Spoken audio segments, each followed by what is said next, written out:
Jesus on Desire, from Lesson 4 In the Way of the Heart.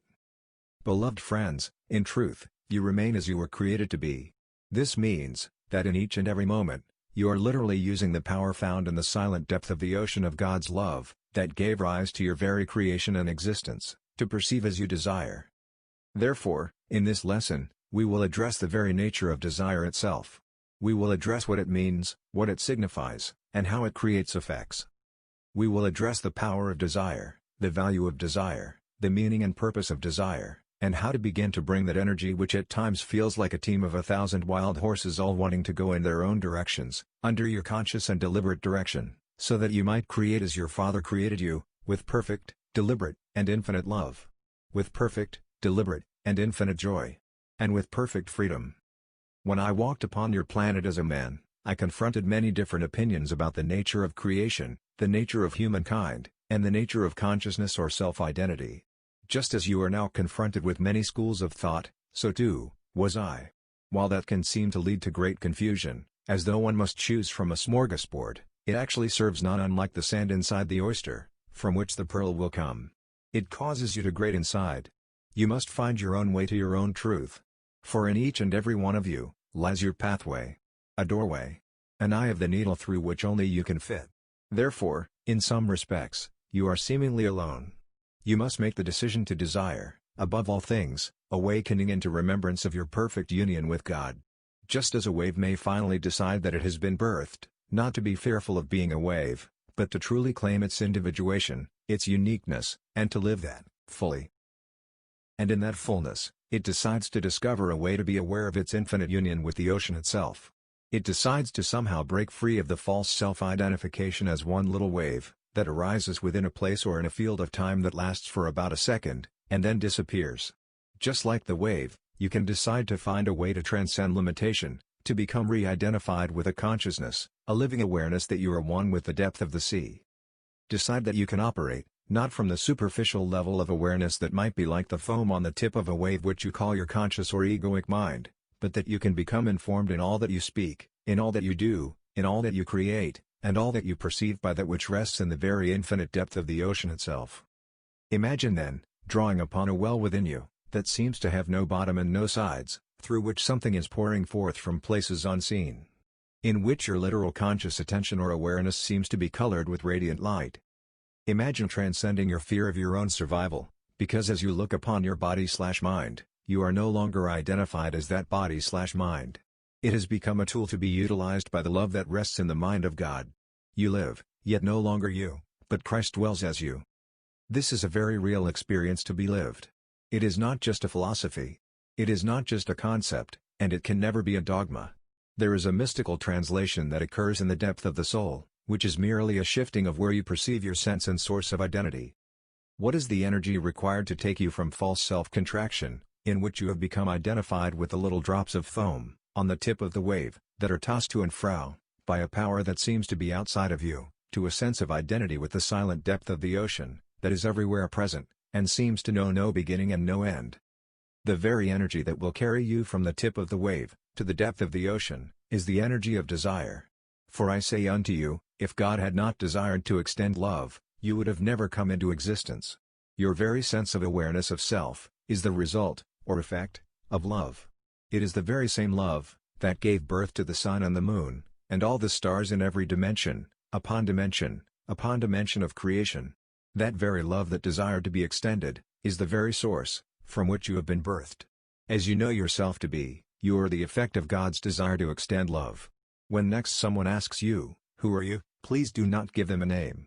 Do not say, "Well, I was born in a certain town, on a certain part of the planet." Do not tell them that you are a Democrat, or a Republican, or a communist, or an atheist, or a Catholic. Tell them the truth.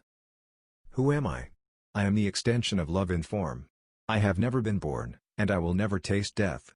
I am infinite, and eternal. I shine forth as a sunbeam does from the sun. I am the effect of God's love. And I stand before you to love you. Now that will raise some eyebrows. It will also transform your world. For it is time to stop seeking Christ outside, and to start choosing to take responsibility for being Christ incarnate. Desire is everything. Take a moment right now and let your body relax. Imagine that you can move back from being the actor in the play of life, to being the director and the producer. You are sitting in your studio, and you are editing the story of your life. You are looking at all your little clips of film, clips from the time you were birthed, the time you went to kindergarten, the time you first fell in love, the time you first decided to go to the movies, the time you went off to college, or the time you took a job, this job or that job, or the time you moved to another physical location. Look closely and see if it is not true that for every action you have ever done, for every decision you have ever made, after trying to analyze it all, is there not underneath it all, the energy of desire? In truth, you do not lift the body from your couch, to go to the refrigerator, without the desire to eat. Something calls you into an expression of action. It is desire. Desire is that energy which brings forth all waves of creation out of the depth of the ocean itself, and yet who among you has not felt conflicted about desire? Who among you has not been taught that desire is evil? Who among you has not been taught not to desire to be great? Who among you has not been taught that the desire for material comfort is some sort of a blot on the spiritual path? Look well within your soul, and see if this is not true. Have you not feared at times the welling up of desire within you? For as I look upon your plane, there are many who have become paralyzed with fear, just because they desire to have a bowl of ice cream. So afraid, that if they give in to that desire, something within the ice cream will cause their body to bloat, and their brain to cease functioning. For those of you in an intimate relationship, marriage, or a commitment of some kind, how many of you have not carried the belief, taught to you by the world, that if you feel an energy of desire welling up within you, when you look upon someone who is not your partner, somehow, you have sinned against God? How many of you do not know the experience of trying to rein in 10,000 horses, so sure that if you gave in to the feeling of desire, that everything would run amok, and that your attempt to keep your life structured, rigid, and predictable would collapse, and all hell would break loose? Yet I say unto you, would you exist, if God had feared the desire to create and to extend love by forming you? At the same time, giving you infinite freedom of choice. Without desire, look around, would you not see nothing? There would be nothing to do the seeing. Everything is the effect of desire. Come then, to see that desire is not evil. It is not to be feared. It is to be mastered. Mastery is not control. For the need to control is an effect of the energy of fear, not love. Mastery of desire comes when you recognize that you are safe to feel whatever wave of desire might come up through your consciousness. Because you decide whether or not you will act on it.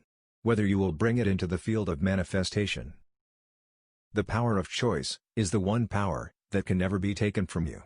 You already have perfect mastery over it, because nothing you ever experience comes to you without your decision to allow it into the field of manifestation.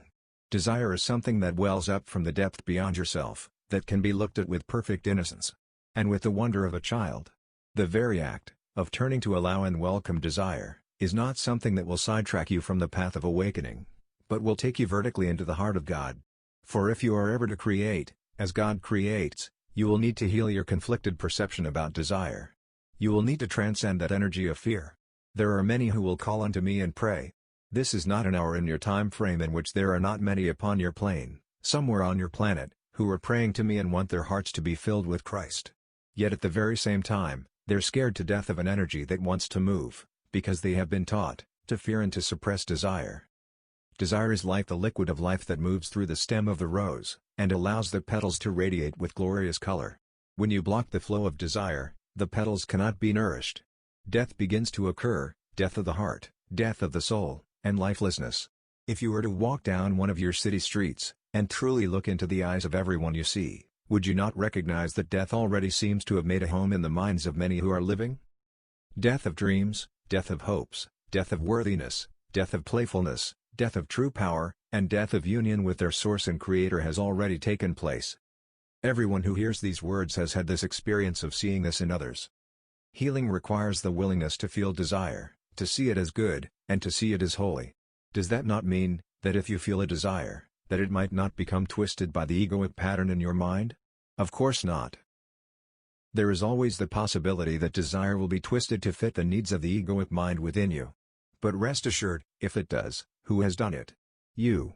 Always within you, you have known that desire is good, but you have suppressed it. These times, when desire comes forth, and you let it become twisted into serving the goals of your ego, you always knew perfectly well what you were doing. You were the decision maker. You have learned, therefore, to fear desire, because that fear is the effect of fearing yourself. And that is what cripples you. That is what cuts off the creative flow. That is what leads to everything your world knows, as the multitude of psychological diseases, an unwillingness to trust oneself, an unwillingness to love oneself, and the belief that the desires that move up through your beingness are somehow evil and dark.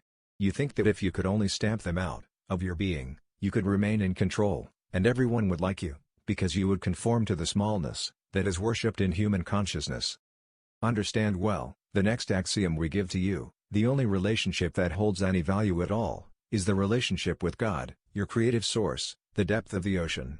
Right away the mind says, but what about my mate, what about my parents, what about my children, what about the President of the United States, what about the postmaster? You will come up with a million examples of relationships that surely have great importance. The only one that holds value is your relationship with God. For when that is in alignment, all of your creations, your choices for relationships, and how you will be within them, will flow effortlessly from that alignment. Therefore, seek first the kingdom, and all these things will be added unto you. Do not try to create a rose, by starting with the petals, but nourish the roots, and the flower must blossom. If you are to be in right relationship with your Creator, it is absolutely necessary to correct your perception and relationship with the energy of desire. It begins by releasing your judgment of it, in all of its forms. For again, you can only be in love, or fear. You can only be in innocence, or a judgment. Love and innocence are the kingdom. Fear and judgment are an illusion. Releasing judgment of desire. Learn then, through simple practice, to interpret the patterns you have learned from this illusory world, so that you release judgment of the energy of desire. This will be different for each and every one, depending on where you begin.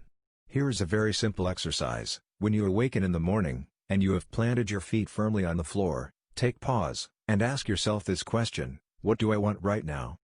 Right now, the mind will say, well, I'm too busy to know what I want. I have to go off to work, I have to serve everyone else. I'm here to satisfy the world, I have no time to ask myself what I want. Remember, that what you decree, is, and the thoughts you hold, in mind, will be reflected through the nature of your experience, so take pause, and ask, what do I want? Then simply give yourself 1 minute to observe whatever comes up in your mind, and is even felt in your body. Heaven forbid, you might want to have sex. Oh, then you would know for sure that you are not a spiritual being. You might want to take a hot shower. You may want a glass of juice or water. You might want to sing. You may want to stretch, or breathe. You might want to turn and look at your lover, or mate, still sleeping in the bed. You may want to arise, and sneak into your children's room, and watch them sleep. You might want to sit down, and read the morning paper. The point here is, to notice, that by asking the question, something will respond within you. And when that response comes, notice that there is a feeling associated with it, a quality that makes your cells sing a little bit. That is the energy, the elixir, of life, called desire. In this 1 minute, you need not rise to act, but to simply observe, oh, what do I want? Take a hot shower. The feeling of the thought, or the thought that emits the feeling in the body, oh, I want to take a hot shower, is carried on the elixir of desire. Desire is coming from the depth of your being, that again, rests right next to the face of God. Might it not be the case, that by following the desire, that wells up through your heart, by feeling it, by embracing it, you might learn, and discover, what the ocean is wishing to express through the wave, that you are. If you judge desire, might you not be shutting off the creative flow, that the mind of God wishes to express? Of course, that is the problem. You have tied the hose, in a knot, from conflicted judgments. Here is a very common one in your world. Be very honest with yourself. How many times have you felt the desire to be wealthy? It is not something that you are supposed to sit around and talk about, or make very public, especially if you are trying to be spiritual. You may have thought, I woke up this morning, and I just imagined having so many gold coins, that I could buy the entire planet. Then you remembered, oh, money is the root of all evil. I can't think like that. Well, I better get busy, and get off to my office job, that secretly inside, I really resent, because they don't pay me what my soul is worth. But I'll pretend like I'm quite fine. Oh, money, no, I'm quite fine, I really have enough. No, I'm quite fine. Then, as you drive home, and a Mercedes pulls up alongside you, you cannot help but turn and say, God, I wish I could afford one of those. Then you think, oh God, I can't have that thought, so I'll just drive my old Volkswagen down the road, but I'm being a very good spiritual person. Be honest with yourself, how many times have you felt welling up within you the desire to be wealthy? What on earth has caused you to fear that desire?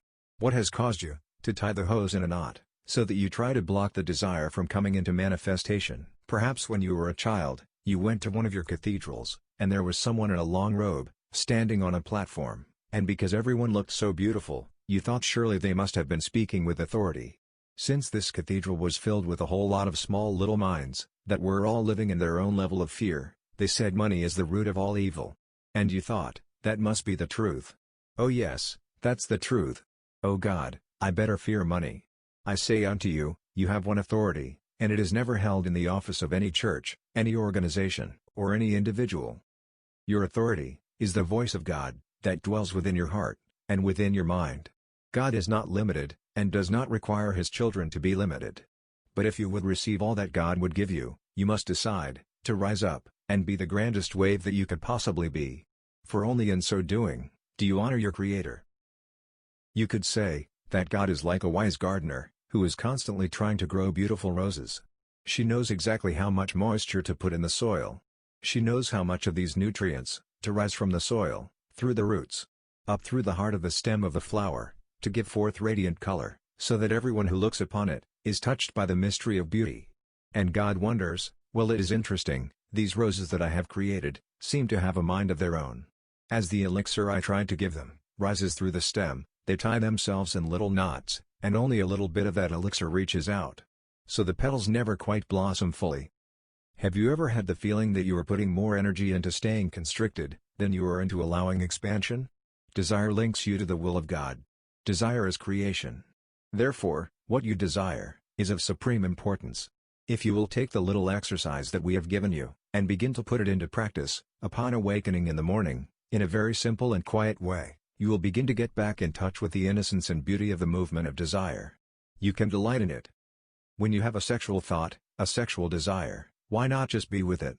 Why not notice what it causes to happen in the body? How does your breath change? Does the heart beat faster?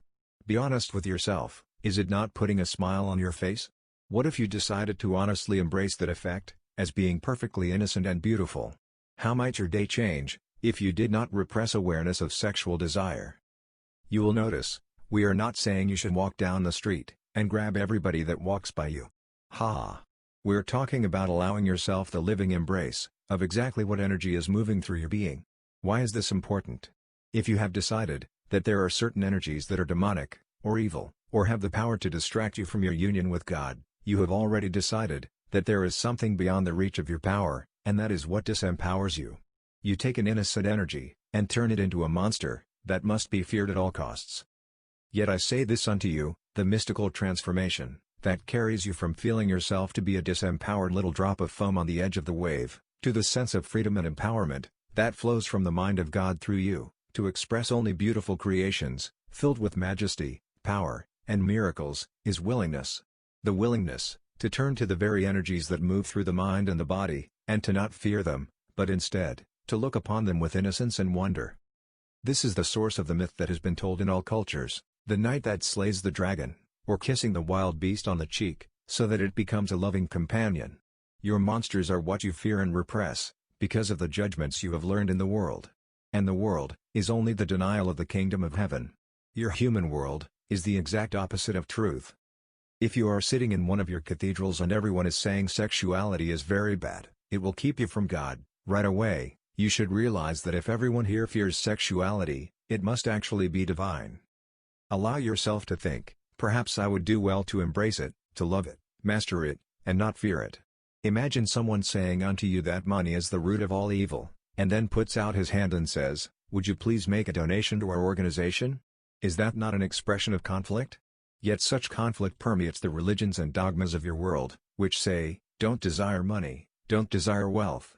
By the way, to keep this ministry on the radio station, we really need you to send a donation. What are they trying to teach you? What are they in denial of? Sex and money, pretty basic things, aren't they? They represent energies that actually flow from the mind of God, which would express an unlimited joy and power and not be willing to settle for a limitation of any kind. Do you say it is too overwhelming? I don't know how I will be accepted? Who cares how you will be accepted? What matters is how you accept yourself. What if by feeling that desire, new pictures begin to come to you? For example, suddenly you realize, what I want to do is join the Peace Corps. Perhaps the very decision would be like putting yourself in a solar system where you can spin as your own planet. What if going and joining the Peace Corps could be the very pathway through which you learn to receive the great gift of letting your love out to the world? But if you fear desire, how can you ever know these things? What comes up for you by asking that question? It might be, I want to have so much wealth, and I see the thought that says, oh no, wealth is bad. But if you allow yourself to continue to ask the question, a deeper answer will emerge, such as, what I want is to be able to go to all the hungry children on the planet and feed them. That's why I want to be wealthy. Could it not be that the desire to feed the world is God's desire to speak through you? To use you in a way that affects transformation upon the planet? Can you see that by blocking the feeling of desire, you might just be blocking yourself from hearing what you keep praying for, over and over again? You pray, Father, reveal thy purpose to me, then you feel the desire, and say, oops, excuse me Father, I have to get rid of this desire first. Desire in the heart is where you will discover the phone line that links you to the will of God, that would be expressed through you. If you do not trust desire, you are literally saying that you have decided not to trust your Creator. That is a statement not just to be brushed aside. In healing the conflict around desire, now that you know what it truly is, learn to be patient with yourself. An exercise in trusting desire, we would suggest that you create a structure through which a second exercise can be practiced in your life. Again, it need not take more than 5, 10, or 15 minutes, perhaps 3 or 4 times a week. Eventually, you will be doing this all the time because you will be creating, deliberately. For just 10 or 15 minutes, set aside your world. Remember that you need do nothing, so the world can wait. Relax the body and close the eyes. It can be of great benefit to let the breath become very deep and rhythmic. It relaxes the nervous system, and seduces the controller within your mind. The critic that decides which thoughts are acceptable, and which are not. By the way, the critic is never something that you created. It is something that you let live in your mind, that was created by many other fearful minds, called parents and teachers. As you relax the body and mind, ask yourself, what do I truly want? Observe the images that come without judgment. Notice the feeling in the body, and allow this to go on for just a minute or two. Then pause, open the eyes, and write down all that you can remember. For example, I saw the image of having 47 sexual partners. I saw the image of having golden coins rain down upon me, so that I had to have an umbrella over my head. I saw huge bowls of ice cream. I saw myself in a boat on the ocean. I noticed that my stomach got tight. Whatever it is, write it down. Then take a deep breath, relax again, and repeat the process. Place the hands to rest on your heart, breathe into it a few times, and ask, what do I truly desire? Again, allow the process to be what it is. Do this over a period of 10 or 15 minutes. After you have written your desires down, take your piece of paper, or your journal, and set it aside until the next exercise period, and again repeat the process. When you have done this 7 times, so that you now have 7 sheets of paper, in which you have gone through this process, then and only then, begin to look back through all of these things that come up. Ask yourself, what seems to be repeating itself? You might notice that 3 times you wanted a huge bowl of ice cream, but then it seemed to fade away. Twice you had a desire for 47 lovers, but now you notice that you only really want 1 perhaps. Whatever it might be, notice the pattern. The thread that seems to run most throughout the exercise period. Then imagine that thread to be the energetic link that is tied at one end to the piece of foam on the edge of the wave, and the other is anchored to the depth of the ocean. Then consider that perhaps, if you allowed yourself to move down that thread, to begin to put your energy on that, to begin to clear up the obstacles within your consciousness that blocks the desire from being consistently lived from, you would carry yourself from the drop of foam at the edge of the wave to the heart of God. And along the way, everything unlike love would come up for you to release it. During the process, you would go through a metamorphosis that would culminate in your being the living incarnation of the power of Christ. Your soul would realize the fulfillment that it has always sought. For you see, the reason that you have cleverly decided to trick yourself into blocking the energy of desire is that the soul knows that if it were to follow such a thread with total and whole commitment, it will be embarking on the pathway set before you by God that knows how to take you home. If you arrive at home, it will mean that you have had to give up being a seeker. You will have to be one who is found. And you will have to rise above the crowd. You will have to give up all your identity with smallness. You will have to give up needing the approval of others. You will have left the empty nest of insanity. You will have arisen, and taken up your rightful place at the right hand of God. Is that not the deepest fear you carry? To actually be the truth of who you are? Christ incarnate. Desire can be much fun. Ideally, once you have practiced this on your own, ask your mate or close friend if they would be willing to embark on this process with you. So that perhaps once a week you could sit down together and say, "What did you come up with this week?" It is called undressing in front of a friend. It is called becoming vulnerable with another. It is called finding another child to play with in the kingdom, so that you can go to the sandbox, away from the world that says desire's bad. You guys be careful. You begin to look at what is true and real, from a place of innocence. You begin to create for yourself a support group, and that support group can perhaps grow to 3 or 4 friends, or even 10 or 20, in which everyone is involved with getting in touch with what is really in there. By understanding the principle that desire is the thread that links your heart to the heart of God, and God wants only to extend through you that which expresses love in the world. It is called creation. Perhaps it is a worthwhile project, for when you turn from allowing the embrace of the desire there is only one alternative, it is to live in mere survival. When you choose the energy of mere survival, the world is your master. Before which, you will be made to bow again, and again, again and again, again and again, lifetime after lifetime after lifetime. You will be a slave to the insanity that seems to rule this world if you do not follow your desire. And you will never know peace, you will never know joy, and you will never come home. Plain and simple. But you were not created to wither and die on the vine. You were made to bear forth much good fruit. Let the roots be bathed with the water of desire, and above all things, to become the fulfillment of what God had in mind when He breathed into you the breath of life. Let that breath be received in each moment.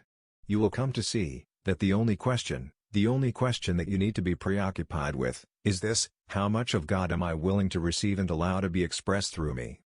It is called separating the wheat from the chaff. The chaff is the thinking of the world that would have you believe in smallness. This can only result in your perpetual state of suffering. The wheat is the food that gives life, because it is filled with the love of God. Fear not then desire, but desire to embrace desire. Touch it, feel it, know it, dance with it, sing with it, look at it innocently, feel it wholly, and then learn to discern through the ways we have given you, what desire is truly, the thread that is shining forth through all of your days. Then decide to let the desire inform your choices, so that you create a life that serves the fulfillment of that thread of desire. I had to do the same. For I began to notice that there was a thread of desire in my heart, to create some form of demonstration, that would be so overwhelming, that anyone who turned their attention to it, could not help but be reminded that there is something far greater than the life of living to survive, and surviving just to live. Even when I was young, I began to get glimpses. At first, they were fleeting. Something was compelling me, and as I learned to trust desire, the pictures became clearer and clearer.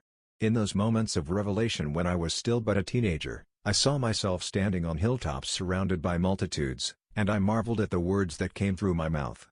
I saw glimpses and pictures of being loved by millions. I saw pictures of things that I could never even comprehend, because they were literally pictures of this channeling that I'm doing now. And how could a teenager living in Judea 2,000 years ago have any way of comprehending the use of the technology of your modern world in which to communicate love? It made no sense to me. But still, I decided to trust it. A part of that thread was the recognition that death is unreal. Therefore, I thought that I had to create a demonstration that would prove it. Now, think about that for a moment. If that thought was born in you, and you tried to share it with the world, would you not be told that you are crazy to dare to think a thought so out of line with everything the world believes? But because I followed the thread of desire, I began to realize that it kept speaking to me day after day and week after week. It wanted to grow. It wanted to be nurtured. Finally, I decided, I am going to allow that thread to be nurtured. I am going to discover where it takes me, and what it is all about. Where it took me was into the mastery of life and death, mastery of healing, mastery of consciousness. It took me into mastery of myself. It brought me home to my own Christed beingness. Because I followed that thread, I can talk with you today. There are many of you who appreciate what I have done, because you see me as a spokesperson for the truth. Is it not time that you followed your own thread, and became likewise a spokesperson for reality? For just as you have been sent to me, there will be many sent to you, as you step from being a seeker to a finder. For as you take up your rightful place, you begin to become a vehicle through which the voice of God will creatively touch the lives of thousands that you may never ever meet physically. You were birthed to be grand. You were birthed for greatness. You were birthed for shining forth such light into this world that the world remembers that light is true, and darkness is an illusion. Be you therefore that which you are. You are the light of the world, and I will delight in journeying with you. I can join with anyone who chooses to step into their own Christedness. The connecting thread is the thread of desire. Therefore, begin to turn to the energy of desire within yourself, to separate the wheat from the chaff, by first learning to feel it for just a moment without judging it, and then to deepen that process. You will reach the point that with every breath that you breathe, you are in touch with the energy of desire, and that is the only voice you will ever give authority to. You will not be able to keep up with the loving creation that wants to express itself through you. You will marvel at the friends that come into your life, and how your external solar system in which your planet is spinning changes. You will marvel, and wonder, how it is all happening. You will finally discover that you are not the maker and doer of your life. That God wants to direct and make life through you. Then you will know the truth that sets you free. Of myself I do nothing, but my Father through me does all things. And it is very good. Be you therefore at peace, and desire well. For when you feel desire, you are watering your roots with the energy of life itself. Trust it. Embrace it. And let the petals of the rose blossom within your holy being. We love you, and we are with you. If you could only see how much enlightened help there is surrounding you at every moment, you would never allow the fear of going astray with your desire to be victorious in your mind. You would step forth with boldness, and all things would be made new again. How much of God's love are you willing to receive? Amen.